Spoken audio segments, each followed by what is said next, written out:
ফ্রিকোয়েন্সিটাকে বাড়িয়েছেন? হ্যাঁ, ফ্রিকোয়েন্সিটাকে মানে এই সার্কিটটা মূলত 220 ভোল্ট 50 হার্টজকে 220 ভোল্ট 7 কিলো হার্টজে রূপান্তরিত করছে।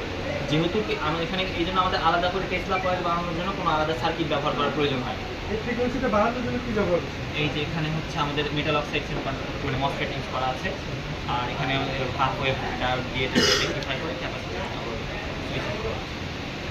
মসফেট যার জন্য টিভিএস ডায়োড ইউজ করলে ভালো হবে, সেটা জেনারেটরকে ইউজ করেছি।